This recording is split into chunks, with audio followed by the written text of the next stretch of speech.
Guni-Guni TV.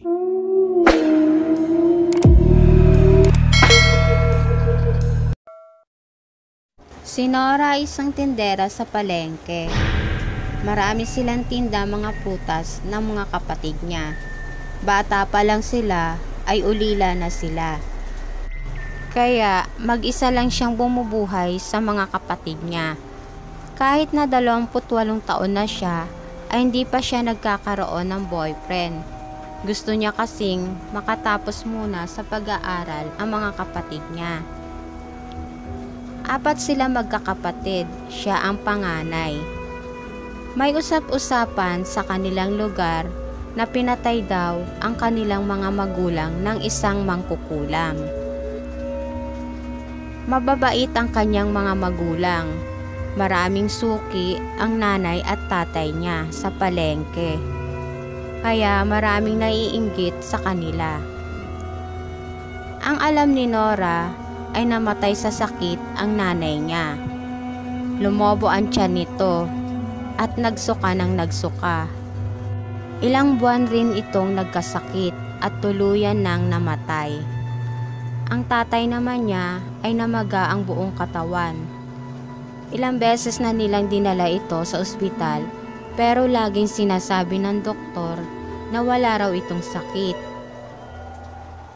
Hindi nagtagal, namatay rin ang tatay nila.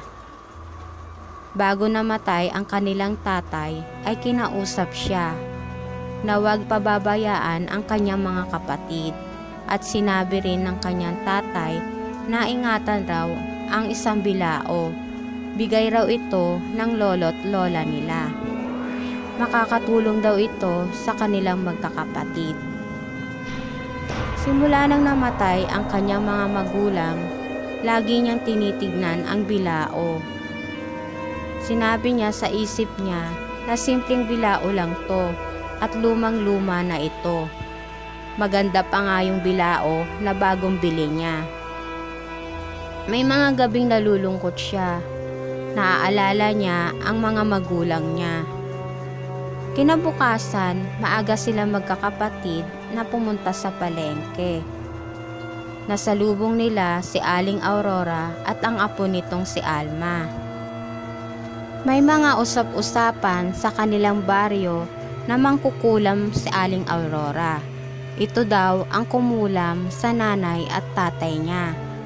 Naiinggit daw si Aling Aurora sa mag-asawa. Pareho kasi silang nagtitinda ng mga prutas sa palengke.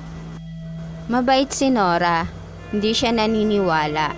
Naaawa pa nga siya sa maglola, kahit na lagi siyang pinagsusupladahan ni Alma. Ang nagugustuhan kasi ni Alma na lalaki ay ang nanliligaw kay Nora. Alam ni Christian na gusto siya ni Alma, pero ayaw niya rito. Kahit na lagi siyang binabasted ni Nora, ay hindi pa rin siya tumitigis na ligawan ito. Napakasama tumingin ni Aling Aurora sa magkakapatid. Napansin yun ni Nora, pero hindi na lang nila ito pinapansin. Laging ubos ang paninda nila. Kaya nakakapag-aral lahat ang kapatid niya at kahit konti ay nakakaipon sila. Samantalang kila Aling Aurora ay laging maraming tirang prutas, kaya lalong nagagalit ang matanda sa kanila. Pagkatapos nilang magtinda, ay tinutulungan sila ni Christian sa pagliligpit. Mahal na mahal ni Alma si Christian, kaya kinausap niya ang kanyang lola na kulamin si Nora. Nang nakauwi na sila Nora sa bahay nila, nakaramdam siya ng pananakit ng tiyan. Pumasok siya sa kanilang kwarto at humiga siya. Maya-maya lang ay patindi ng patindi ang sakit ng tiyan ni Nora. Namamaluktot na siya sa sobrang sakit. Nag-aalala na ang mga kapatid niya. Sumisigaw na siya sa sobrang sakit. Sa bahay naman na maglolang mangkukulam ay may hawak ang matanda na isang manika. Dinadasalan niya ito at tinutusok ng karayom ang tiyan ng manika. Tuwang-tuwa si Alma sa nangyayari. Ang hindi alam ni Nora ay kinukulam siya ng maglola. Dadalhin na sana ng magkakapatid sa ospital si Nora nang biglang gumulong ang bilao papunta sa kanila at bigla itong tumihaya. Namangha silang lahat. Lumabas ang mukha ni Aling Aurora at ni Alma sa bilao at kitang-kita nila na kinukulam ng maglola si Nora. Maya-maya lang ay nawala na ang sakit ng tiyan ni Nora. Parang nagdahilan lang ito. Kwento ni Nora sa mga kapatid niya na alagaan raw nila ang bilao, ang sabi ng tatay nila bago ito namatay. Makakatulong raw ito sa kanila. Namangha talaga sila sa natuklasan nila na may magic bilao pala. Kinabukasan, pinuntahan ni Nora ang bahay ng mangkukulam. Sinabi niya na tigilan na ang pangungulam sa kanila. Nagtaka ang maglola. Hindi tumalab ang ginawa nilang pangungulam. Ngayon lang naisip ni Nora na tama ang kanyang mga naririnig. May usap-usapan na ang pumatay sa kanyang mga magulang ay si Aling Aurora. Di naman siya makapagsumbong sa mga pulis dahil hindi naman maniniwala ang mga ito. Ang tangi lang niyang testigo ay ang magic bilao. Galit na galit ang dalawang maglola. Lahat na yata ng pinakamabisang pangungulam ay ginawa ng dalawang maglola. Pero hindi na ito tumatalab sa dalaga. Nagpasalamat ang dalaga sa bilao dahil hindi sila pinabayaan nito. Nakabili na ang dalaga ng sarili nilang sasakyan at lalong dumami ang kanilang mga paninda. At nagpagawa na rin siya ng sarili nilang bahay. Lalong naghihimagsik sa galit ang maglola, lalo na't nalaman nilang magnobyo na si Nora at si Christian. Iyak nang iyak si Alma, hindi niya matanggap na magnobyo na ang dalawa. Nagtaka si Nora dahil ilang araw na niyang hindi nakikita si Christian. Nagpasya siyang puntahan ang bahay ng binata. Nagulat siya sa nakita niya. Nagkaroon ng maraming bukol ang mukha ng binata at ang buong katawan nito.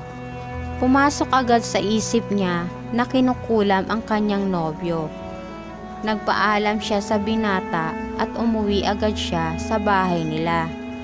Kinuha niya ang bilao at kinausap ito. Maya-maya lang, lumabas ang mukha ng dalawang mangkukulam sa bilao. Sa bahay naman ng binata ay nawala ang mga bukol nito sa buong katawan niya. Nagulat si Christian. Isinama ni Nora ang nobyo na pumunta sa bahay ng mangkukulam at huling-huli nila na may hawak na manika si Aling Aurora. Binubuhusan niya ito ng mainit na tubig, habang si Alma naman ay nagsasagawa ng orasyon. Dinig na dinig nila na binabanggit ng matanda ang pangalan ni Christian. Nangilabot ang mangnobyo sa nasaksihan nila. Naramdaman ng dalawang mangkukulam na may tao sa likuran nila. Nagulat ang dalawang mangkukulam. Sobrang sama nyo, kampon kayo ng kadiliman, ang sabi ni Nora. Tumakbo si Alma sa labas ng bahay nila. Hinabol ito ni Aling Aurora. Hindi malaman ni Alma kung saan siya pupunta. Umakyat siya sa itaas ng bundok. Sinundan naman siya ni Aling Aurora. Iyak nang iyak ang babae. Hindi niya matanggap na nalaman na ni Christian na mangkukulam sila. Mahal na mahal niya talaga ang binata. Kinulam nila ang binata para gumanti dito. Pero wala siyang balak patayin ito. Parang wala na sa katinuan niya si Alma. Nagulat si Aling Aurora nang biglang tumalon ito sa bangin. Halos mapatid na ang mga ugat niya sa leeg sa kasisigaw. Iyak na siya ng iyak. Nakita niya ang apo niya na napakalalim ng tinalunan nito. Wala nang buhay si Alma, kaya nagpasya na rin ang mangkukulam na tumalon na rin sa bangin. Nagulat sila Nora sa kanilang nabalitaan na nagpakamatay ang dalawang maglola. Hindi malaman ng dalaga kung makokonsensya siya sa nangyari. Pinagbayaran din naman nila ang mga ginawa nilang kasalanan sa kanyang mga magulang at sa kanilang dalawa ni Christian, ang sabi niya sa isip niya. Sinunog ang bahay ng maglola. Nakita kasi ng kanilang mga kapitbahay ang mga kagamitan nila sa pangungulam. Nagpasalamat ang magkakapatid sa Bilao dahil hindi sila pinababayaan nito. Nagpakasal si Christian at si Nora at ang mga kapatid ni Nora ay nakatapos na rin ang pag-aaral nila. At dito na po nagtatapos ang aking kwento. Salamat po.